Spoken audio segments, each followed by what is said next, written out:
TDP పగ్గాలు junior ఎన్టీఆర్కి ఇక రచ్చరచ్చే. తెలుగుదేశం పార్టీ 2024లో విజయం సాధించడానికి జనసేన పార్టీతో పొత్తు పెట్టుకుని దూసుకుపోతోంది. ఈ నేపథ్యంలో త్వరలోనే తెలుగుదేశం పార్టీ ఎలక్షన్స్లో పార్టిసిపేట్ చేయబోతోంది. ఇక ఉండేది కేవలం 30 రోజులు. మరి ఈ రోజుల లోపల మంచి విజయం సాధించాలంటే భారీగా ప్రచారం చేయాలి. ఈ ప్రచారం కోసం జూనియర్ ఎన్టీఆర్ని సిద్ధం చేస్తున్నారట.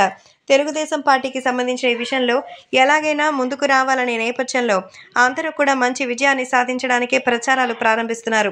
జూనియర్ ఎన్టీఆర్ తెలుగుదేశం పార్టీని ఎలాగైనా గెలిపిస్తారనే నమ్మకం అయితే ఎన్టీఆర్కు ఉంది.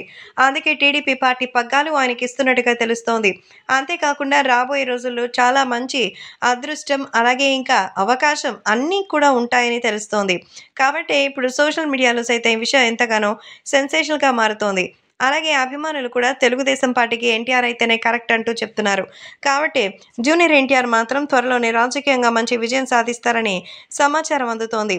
యంగ్ టైగర్ ఎన్టీఆర్ వస్తే మాత్రం తెలుగుదేశం భారీ విజయాన్ని సాధిస్తుందని, ఎన్టీఆర్కు ఉన్నటువంటి మాస్ ఫాలోయింగ్ అలా ఉంటుందని తెలుస్తోంది. కాబట్టి ఇప్పుడు సోషల్ మీడియాలో సైతం ఎంతో వైరల్గా మారుతోంది. యంగ్ టైగర్ ఎన్టీఆర్ త్వరలోనే తెలుగుదేశం పార్టీ కోసం వచ్చి మంచి సక్సెస్ని సాధిస్తారనే నమ్మకం ఉంది. అందుకే పార్టీ బాధ్యతలు అప్పగించడానికి చంద్రబాబు, నారా లోకేష్, బాలకృష్ణ ఆలోచించారట. జగన్ మీద వార్ని ప్రకటించాలంటే ఎన్టీఆర్ ఫ్యాన్స్ కూడా అవసరమే. కాబట్టి నందమూరి వారసులు, బాలయ్య అభిమానులతో పాటు టీడీపీ ఫాలోవర్స్ కూడా చాలామంది ఉంటారు. సో ఈ టీడీపీకి సంబంధించినటువంటి విషయంలో ఆయనే మన ముందుకు వచ్చినట్టుగా అయితే తెలుస్తోంది.